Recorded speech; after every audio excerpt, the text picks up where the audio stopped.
Hello everyone, welcome to Boxing Science. My name's Danny Wilson. I'm the co-founder and strength and conditioning coach, and welcome to this Q&A session.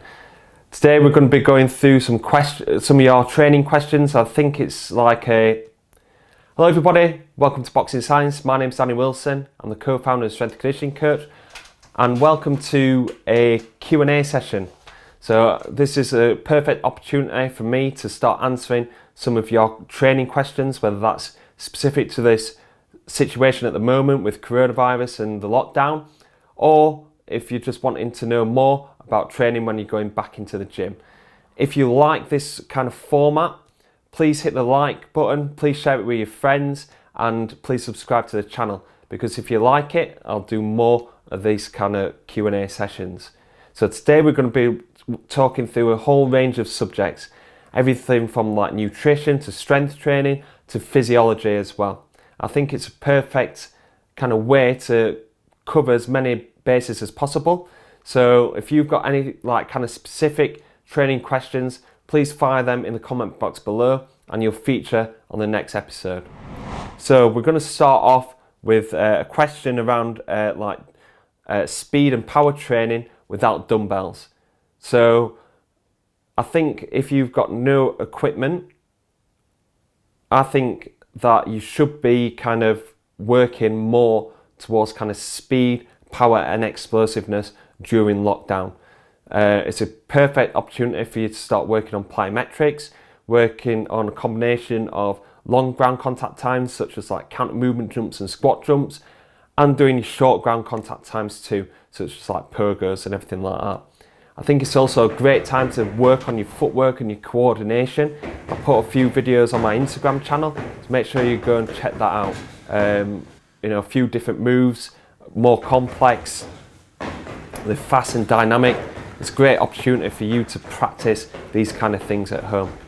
If you are not a boxer or combat athlete and you're watching this and you're more into like football or rugby or cricket, a good thing that you need to work on is deceleration and agility, because when you go back into sport, the amount of decelerations that you'll do will either leave you sore or might end up being injured, and that's the last thing that you want when you return into training. So within your sprint sessions and your plyometric sessions, make sure you're working on deceleration and turning and agility, because this will better prepare you for when you're back in action. Next question is from my good friend Lee Rickards. Me and Lee go way back from like year 7 at school, good friends, and we've gone on this strength and conditioning journey together, and now he's the lead sports scientist and nutritionist at Sheffield United, who are flying high in the Premier League at the moment. And his question is around maintaining aerobic fitness by hitting the red zone on a watt bike if you can't run. I know that a lot of his players at the moment have got watt bikes at home, and this is what they're programming off. And the perfect kind of answer would be, yes, you can develop aerobic fitness, but you've got to make sure that you adapt to the level of your athlete. So if your athlete is a really good cyclist, they will be able to hit that intensity, they will be able to be quite efficient and be able to hit the red zone. However, if you've got an athlete that isn't as efficient on a bike, what they'll do, they'll end up fatiguing quite easily, a lot of muscular fatigue, a lot of lactate production as well. So you've got to be quite mindful of that. So what I would do if somebody is struggling to hit the right intensities on the bike, I would look to use preloading and post-loading strategies. So if we're going to do our typical 4 minutes on, 2 minutes off protocol, I'd break it up into 1 minute on, 10 seconds off, then do 3 30-10s, so 30 seconds on, 10 seconds off, and then I'd finish off the set with a 1 minute blast. This is making sure that the intensity is high in that first minute, and then we're increasing that intensity, which will encourage a heart rate spike in the 30-second intervals, and then finish off with a minute blast to maintain that high heart rate. So like I said, it's all about working towards the athlete, making sure that you're getting that data as well and making them adjustments. You can see, looking back on the data, right, you know, this is where you should be going a little bit faster to get your heart rate a little bit higher there. What I would do, make sure, is that they're hitting a certain RPM, so around about 100 RPM, but keep the resistance quite low, and this will reduce muscular fatigue and lactate production, so they can end up hitting the high intensities to make sure that they're hitting the red zone. How many reps of plyo exercises will be perfect for one training session? So the typical strength and conditioning answer would be, it depends on your athlete, on the situation, what kind of things that you're training on. So if it was a strength block, it would be quite low. I'd be working around about 3 to 5 repetitions. In total, it would be anywhere between 20 and 30 repetitions on plyometric exercises. However, if you're working like more speed based, I'd limit it to between 80 and 120 contacts in total. That's the kind of guide for like anywhere between novice and intermediate athletes. Even though you're working with more experienced athletes, well-trained athletes, and not well-trained in plyometrics. So we would be going anywhere between 80 and 120. And the rep ranges for different exercises would differ between what kind of exercise it is. For long ground contact time, it would be like something like counter movement jump. It would be 5 repetitions, because we see the power output, the speed, the amount of force that's producing them actions actually decline after about 5 repetitions.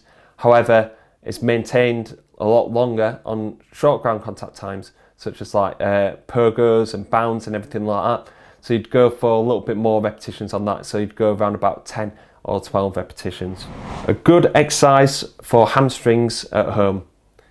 It's going to be quite hard to target your lower body in terms of like strength and maximal strength training, whilst if you haven't got the facilities whilst training at home.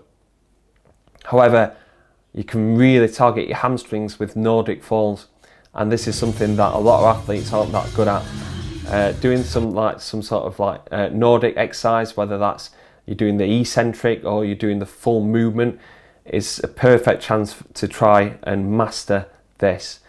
Give it a go. Try the eccentrics, go for about 8 to 10 repetitions. If you're feeling quite strong, go for 12 repetitions. And then, as we go along the lockdown phase, try and get that concentric action as well.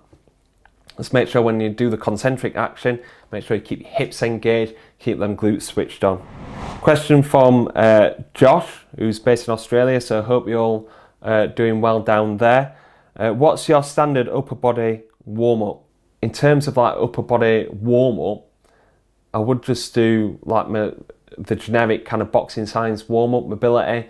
So I'd be targeting shoulder mobility, rotational mobility, hip mobility and glute strength and activation, and then working on foundational movement patterns.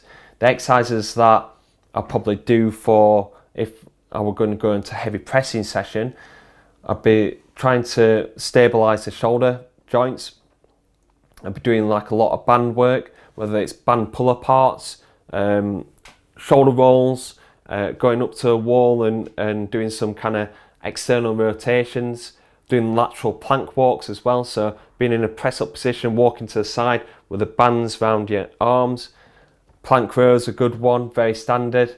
Doing a plank row from a block, this really engages the scapula quite well. Doing TRX rows, TRX high rows, doing medicine ball punch throws, medicine ball chest slams. There's all different ways to do. So you can look at basically mobilizing through like doing eagles, doing the floor slides and everything like that. Then you look to try and stabilize through like doing the plank rows and everything like that. Then you look to try and potentiate for like heavy pressing. You do like something like med ball chest slams or doing some banded dumbbell chest press or something like that to help warm up for like some heavy pressing. So it's a whole different range of stuff. I hope I'll give you some good ideas there. So a question from Luke Ashton. In a power block after strength, should you continue strength training or just explosive exercises?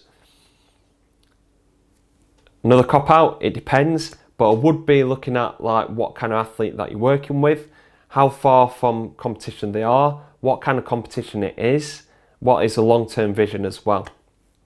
So if I were going to do back-to-back camps with an athlete, I would try and incorporate strength as close to the competition as I can. So when they revisit the strength in 6 weeks' time or something like that, that they haven't lost as much gains. Whereas if you do maximum strength training right at the start of camp, and then you do 10 weeks of training and then fight, and then they have a couple of weeks off and then they go again, they'll have lost a lot of kind of maximum strength adaptations from there. So I would look to try and do some sort of complex training, contrast training, something like that, or try and incorporate some sort of heavy loaded exercises to overload the trunk. So a typical example would be I'd do maximum strength training.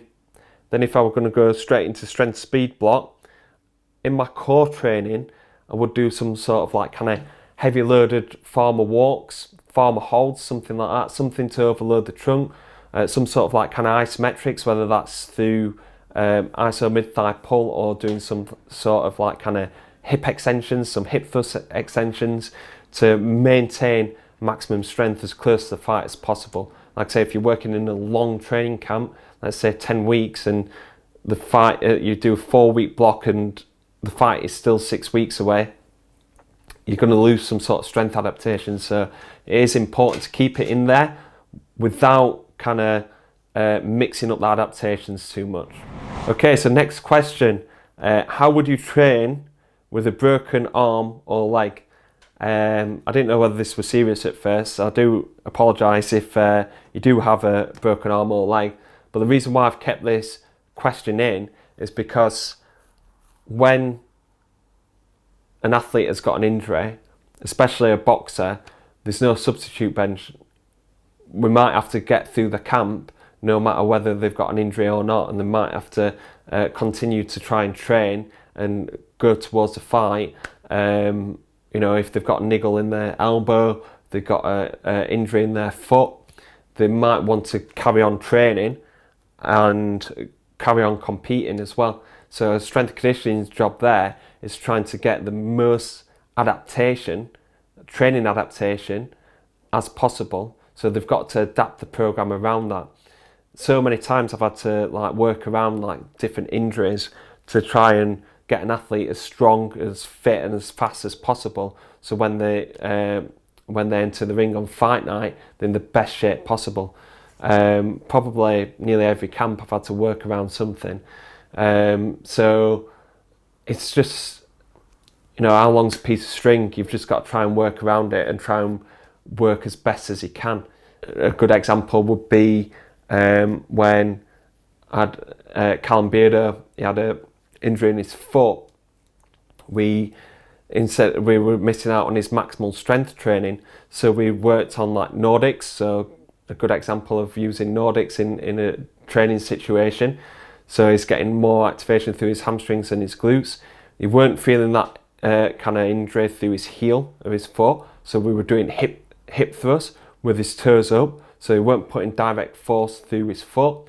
And as well, we got him onto the anti-gravity treadmill at the EIS in Sheffield, at Team GB's, at GB Boxing's headquarters, and basically reintroduced him into training, into running again.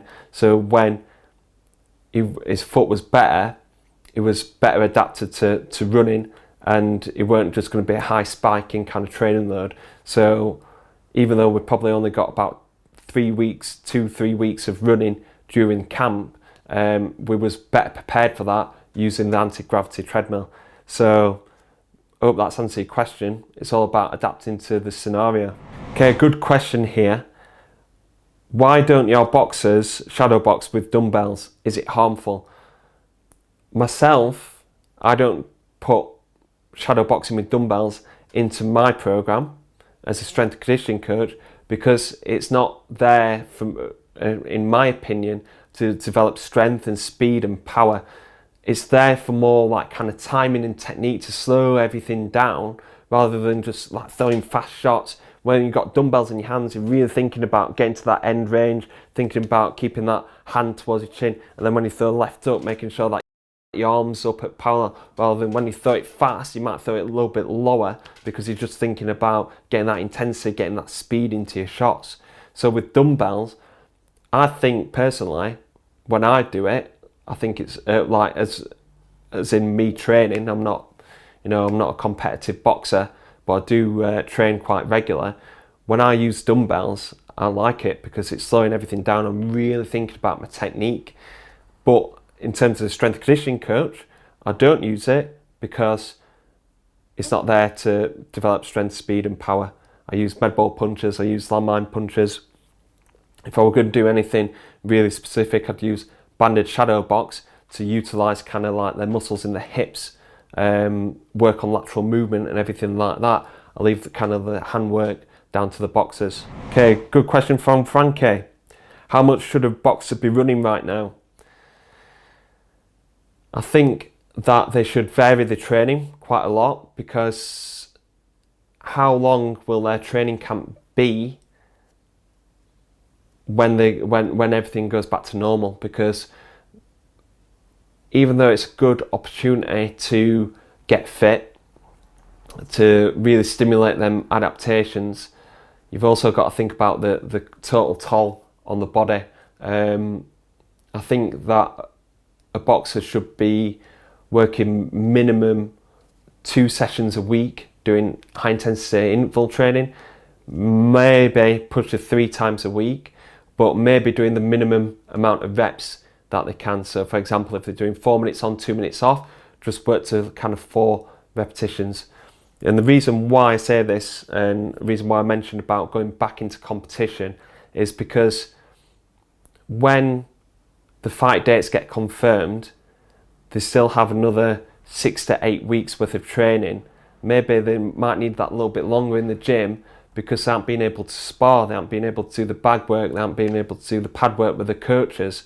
So they're going to need a little bit longer to get prepared for their fights. So this is why I don't think that boxing might not be back until late August, September, maybe even later than that. Touch wood, hopefully not, because athletes aren't able to train. Once we get the green light and we're ready to go again, then they'll have to have around about 10 weeks to be able to prepare with their boxing trainer again.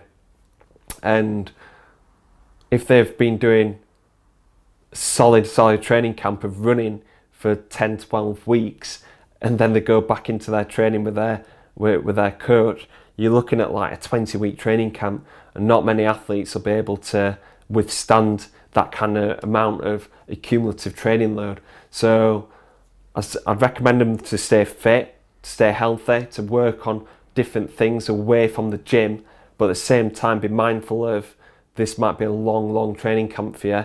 Take your time, don't be killing yourself now.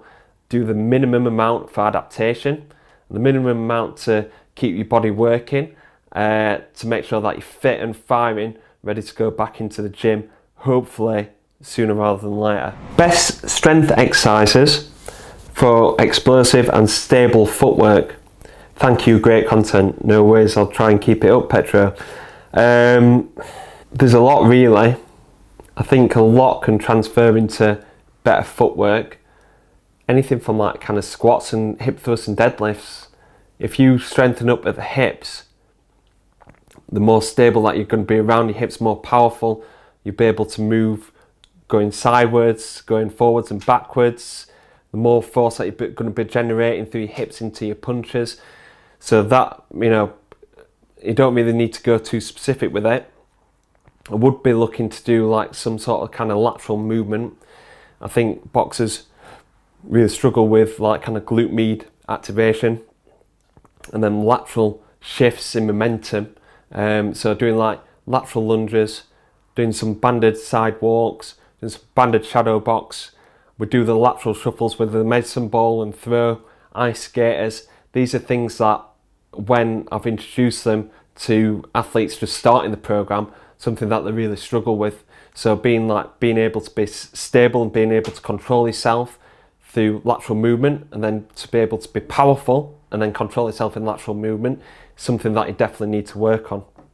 And then in terms of like kind of footwork and ground contact time, I would look to try and do some single leg plyos, some short ground contact times, some slaloms and stuff like that, and that'll be able to translate into your footwork. So a question from Steve Monroe: how would you structure a boxer's periodization if he isn't competing for a long time? So I think I kind of answered that question in the previous question about how many times should they be running during lockdown and how much they should be training as well.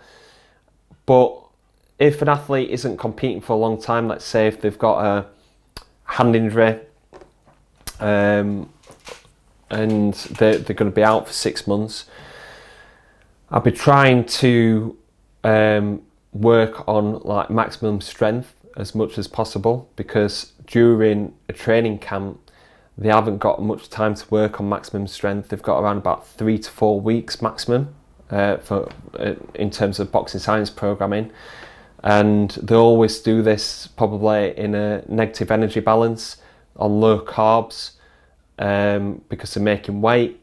Also, they're training, they're sparring, they're running as well. There's a mixture of adaptations.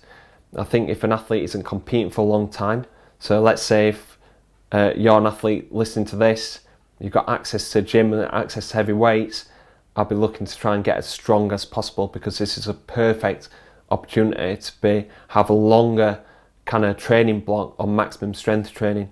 And I'd say to be aiming anywhere between 6 and 8 weeks on maximum strength training, and that's like working around about 90% 1 rep max, 90 to 95% 1 rep max. I think the longer away from competition you are, the kind of more opportunity that you've got to do that, because you haven't got that mixture of adaptations. Okay, good question from Sean McKiddle. Apart from isometrics and eccentrics, is there anything else we could do to maintain or gain strength? I think you've hit the nail on the head. The best ones are isometrics and eccentrics. With isometrics, I'm going to be posting a video of like doing some towel kind of exercises where you're working maximally against that, doing some like deadlifts, doing some pressing, doing some pulls as well. Probably like working time under tension, doing some like tempo work, so around about 6-8 seconds on the way down, 6 seconds on the way up, and having around about 45 seconds on each body part, or 45 to 60 seconds on each body part. And having that time under tension will be able to maintain muscle mass, or maybe increase muscle mass, which will help you kind of maintain or gain strength. So if you've not got access to heavy weights, maybe you do this kind of single leg work, so doing some like Bulgarian split squats or front foot elevated split squats, going down really slowly, going up really slowly, so doing tempo training. This will really better, you'll feel the burn, you'll gain muscle mass, and hopefully that will transfer into some maximum strength gains. How many times a week do you train? So me personally, I try and train 4 times a week. I don't really follow a set structure, a set program, even though it's not really practicing what I preach. For me, I've been training a long time. I've been training since I was like 13 years old, watching Rocky movies, trying to do one-handed press-ups, loads of sit-ups, going into the gym, wanting to like look like Arnold Schwarzenegger, trying to get as much muscle mass as possible, doing chest twice a week, and doing no legs. And then I went into like trying to do Olympic lifting as I was getting into strength and conditioning. And then like more recently, I've been like trying to do like more boxing training, so I get a better understanding at sport. And plus it's quite mindful as well. When I've got a lot going off, thinking about coaching, thinking about business, thinking about what kind of content I can create. The training where I truly kind of switch off is when I'm boxing. But I like to just like mix it up. So I do a bit of boxing, do some red zone running sessions, also do some lifting as well. So I try and do 4 times a week. I think as a coach, it's good to like kind of have that mix so you get a better understanding of all the different kind of training patterns. I think like in my experience of meeting different strength and conditioning coaches, if they're solely kind of within like one form of kind of training, so let's say for example Olympic lifting, that's how they end up training their athletes. And the more versatile that you train yourself, the more versatile that you become as a coach. So that's what my advice would be to like any strength and conditioning coaches out there. When you're training, try as many different kind of methods as you can, because this is just adding to your coaching toolbox. It's not only getting you better, physically better, mentally prepared, but it's also making you a better coach at the same time. And Sean McKinnell has come up with another good question, just talking about different training methods. What's your views on animal flow movements for mobility and strength during lockdown? And it kind of goes into a few different things that I've talked about already. One, being a strength and conditioning coach, becoming more versatile of the stuff that you're able to do. I've done a little bit of animal flow training. Watching some of my videos, you probably think that I haven't done that much. It's been a few years, but that's another tool that I've got in the locker of working animal flow. I think that animal flow is a good training method, not for training adaptation, but good for mobility. And the only reason why I don't use it as often in a normal training block would be because it takes a lot of time to master, and it takes a lot of time to get some benefit from it. And at Boxing Science, we're all about the quick wins. However, if you've got an athlete that is proficient at it, I would use it more often. So I would be encouraging more athletes to do some sort of like animal flow training, definitely. I think it's good form training. You're working hip mobility, shoulder mobility, a lot of stability, a lot of core strength as well. And this is a perfect time to be able to practice it because you've got more time on your hands. You haven't got the equipment to be working on different adaptations. So definitely give it a go. The best people to follow is obviously Portal Ido. I'll just start following somebody else. Let me just have a look. Here she is, Francesca Fit. Very good. And I think she's partner is really good as well. Where is he? Bear with me. Primal Swolger. That's such a good name for an Instagram. Primal Swolger is good as well. Definitely get following them guys, because I'm liking their stuff. I'm looking at it and I'm thinking I'm going to give it a go. I think that it's going to be a few weeks before I start posting my own very videos on that. Okay, so I'm going to make this final question now. Andre, high reps, example crunch versus low reps with more effort, such as like a hanging leg raise for abs. I would say for core training, you would be looking anywhere between 8 to 12 repetitions.